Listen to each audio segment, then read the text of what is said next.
Hi guys, welcome back to How Makes Up. Today I'm going to share with you my daily skincare routine, which is my morning and nighttime routine. Keep in mind, obviously, what I tend to use does change from time to time. There are a few favourite brands that I go back to time and time again, and this is all subject to change. This is just what I'm using at the moment. So I'm going to get straight in, and when I'm removing my makeup, my initial removing, I like to use one of two things. If it's just kind of general day makeup, I use Bioderma, and this is the Sensibio H2O, which is a micellar water, which probably if you watch YouTube or you like beauty blogs, you will know what Bioderma is. There's a lot of kind of cheaper alternatives now on the market. So if you can't get hold of this one, I usually buy it on Amazon, but it is now available in the UK. And it's just really gentle, really easy to use, and it is the nearest thing to water that you can use on your skin. And the great thing about Bioderma as well is, especially if you have sensitive skin, this is specially formulated for that. If I've been wearing waterproof mascara or eye makeup removal, or I've got a lot of kind of like a deep red lipstick on or something that's really hard to get off, the thing that I tend to use is the Clinique Take the Day Off makeup remover, and this is a little bit more oily, a bit more greasy, but it will get everything off, whether that's a really kind of high pigmented red lip or a really hard to remove gel liner that won't come off.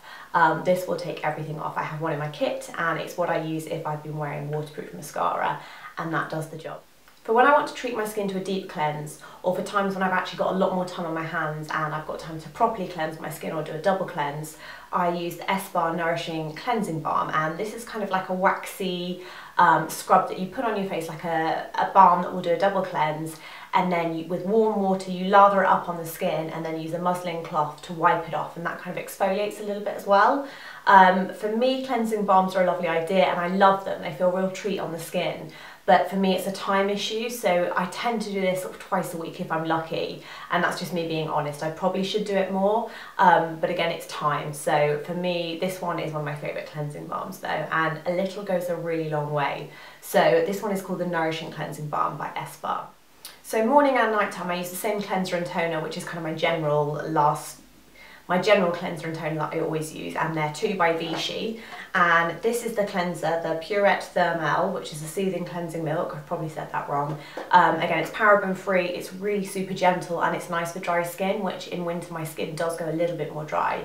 So I really like using this. This is one of my favourites, and it smells lovely, and yeah, it just feels really soft on the skin. And this is the matching toner, which is the soft and soothing toner Purette Thermal Water, also by Vichy and also paraben free, and it's for dry and sensitive skin. So I use these two together, and I find these a really nice combination, and morning and night I use both of those. And because that one's quite a gentle toner, I do like to use a more exfoliating toner, again sort of twice a week, and for that I like to use the Clarins Gentle Exfoliator Brightening Toner, and this is super lovely. It's quite a small bottle, but like I said, if you aim to use it kind of 2 to 3 times a week, it just helps remove the dead skin cells, and it leaves the skin looking really bright. So that's a good one to use a couple of times a week. Now, eye cream, I don't like anything too thick, otherwise I find it kind of breaks down my makeup throughout the day, and especially if I'm working lots and getting hot and sweaty at work, I don't want anything that's going to kind of sit in the lines.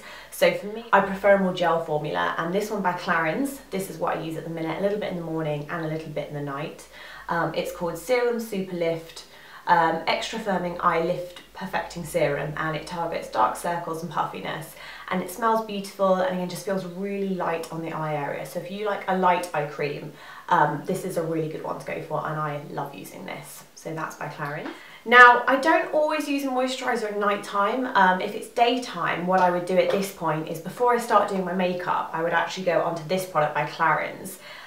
This is the UV Plus HP Day Screen High Protection with SPF 40, because if you use anti-wrinkle products, especially with retinol in, it's really important that you wear SPF as well in the daytime. Some makeup products will already have it in, but I like to have a bit of SPF as well, just for any city pollution as well. Wind, you can still get UV rays, so it's really important just to make sure your skin is ultra protected.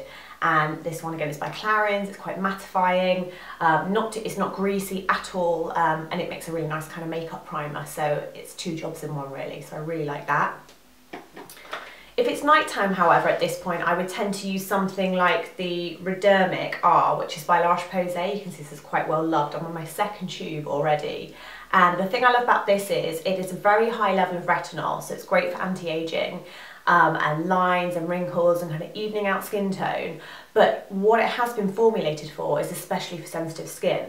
Now, I suffer with eczema, not on my face, but on my body. So I know that with my skin, I have to be extra careful. And I personally have found this beautiful. It just makes my skin feel soft and smooth. And you can use it under a moisturiser, but I generally just go straight to this step unless it's kind of a treatment I want to do in the week. So that is what I use at night time instead of a moisturiser. If I feel my skin needs a little bit of extra moisture, however, or I want a little bit more moisturisation, then I use the Origins Ginseng Moisturiser, which is the energy boosting moisturiser, and I love it because it smells like Terry's chocolate orange, so that's probably why I like it. But yeah, it's a really beautiful kind of lightweight moisturiser, absorbs through all the layers of the skin, and it just gives that little bit of energy boosting. So I use that day or night. I find that's a really good extra moisturiser if my skin needs it. A key thing as well when you're looking at creating your own skincare regime is to think about skincare like your wardrobe.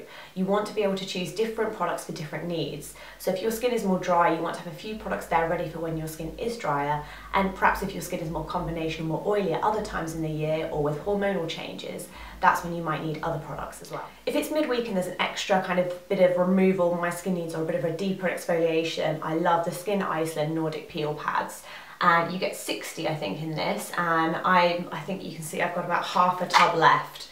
They're little pads and they smell gorgeous, they smell so beautiful, and they literally just lift all the dead skin. It's good for sensitive skin as well. These are vegan friendly as well, the Skin Iceland products, and I just can't rate this enough. I've really seen a difference in my skin since I've been using this. It's available in Marks and Spencer's, and you can buy it online as well. But it's got alpha beta complex and it's solutions for stressed skin. So again, I like things that are kind of developed specifically for sensitive skin, and I tend to use sort of 2 to 3 of these a week. And don't get them near your eyes because it will sting, but just all over the skin on your face just leaves such radiant, beautiful skin. So I am a massive fan of those. When I've done an exfoliating treatment, I like to use something with kind of a moisturising level that will go through the skin afterwards, so it doesn't get clogged up with lots of products on top of each other. And I'm a really big fan of treatment oils. I've tried lots of different ones, I go back to different ones, and one that I was using recently that I've really rated and a few of my clients have really enjoyed using as well is the Pro Genius treatment oil by Nude, and this has omega-3, 6, 7 and 9, and it's specifically targeted for face as a treatment oil, and I just find the smell is lovely. It kind of is really good for smoothing skin, clearing skin, moisturising, and I only use this at night time really, and I again probably use it a couple of times a week, especially I find it follows really nicely after the Skin Iceland treatment. So I am a huge fan of that, and that is, like I said, a treatment I do a couple of times a week, just at night time. If I'm having, like I said, I do suffer with eczema on my body, and if I need something that's kind of like lightweight and not kind of pharmacy prescribed, then this by La Roche-Posay Cete Plus Balm is fantastic. This is Balm B5. I'm probably pronouncing it wrong because I'm terrible at pronouncing La Roche-Posay products, but I love that it's a small squeezy tube so I can keep it in my handbag. If I get outbreaks of eczema, which is usually at my elbows more than anywhere, I can pop a little bit of this one on. It doesn't make my clothes greasy, and I can even, if my skin was super dry, I can put this on my face and it feels lovely and works really well with makeup. And again, it's kind of it's antibacterial agents in it as well, which is really nice, so it does help kind of clear the skin. So when it comes to face washes, there's a couple of different things that I like to use, and it depends what the kind of reason is I'm using it. So for example, if I've been for a run and I've been outside and my face has got really sweaty, I like to use something with kind of a mild exfoliant, and the one I tend to use for that is the Origins Never a Dull Moment. I just find this is quite a soft exfoliant, and it's nice to use again a couple of times a week, and it's really nice, especially if I've been very sweaty and after a run. And it smells very nice. Again, it's got fruit extracts, it's skin brightening, and it's just like a face polisher, so I use that maybe sort of 2-3 times a week. If I feel I need quite a deep exfoliating face wash, I like this one by Origins. I'm a big fan of Origins face washes generally, just because they seem to work really well on my skin type. and this is Modern Friction Nature's Gentle Dermabrasion, and this one I also find is fantastic, but it is a bit stronger in kind of the level of exfoliation. So with this one I tend to use just once a week, and I find that really just helps kind of give an extra polish, because you don't want to be exfoliating too much, especially if you have oily skin. It can actually increase the sebum levels that you produce, so it's actually better to not go too crazy with the exfoliation. But again, this is my personal skin and I know what works for me, so that's what I use. However, if I'm in the shower and I feel like my face has had too much exfoliation, or I don't want to exfoliate my skin, a face wash that I really love because it's kind of like an all-in-one multi-purpose is this by Vichy again, and it's another one by the Purette Thermal range, which is the one-step cleanser for sensitive skin, and this is kind of like a 3-in-1. So it's a cleansing milk toner and eye makeup remover, again paraben free, and it's just super gentle on the skin. You get quite a lot of product with it as well, and Vichy's available in the larger boot stores, and it's kind of another French pharmacy brand, which I always rate. And this is just lovely. Like I said, it's just kind of like a good makeup remover, cleanser, wash for in the shower for my face, and it's very gentle. So that's kind of the one I probably use most, I would say, and that's just a good all-in-one. So that was the end of my skincare video, guys. That was my personal skincare routine. I hope that was helpful. I'd love to know what you guys use, or if you have any really good recommendations for skincare. Keep watching and subscribe if you're not already subscribed, and if you follow me on Twitter and Instagram, I'll put the links below in the description box, then you can see when my videos are out first before anybody else. Thanks for watching, guys. Hope to see you soon. Bye.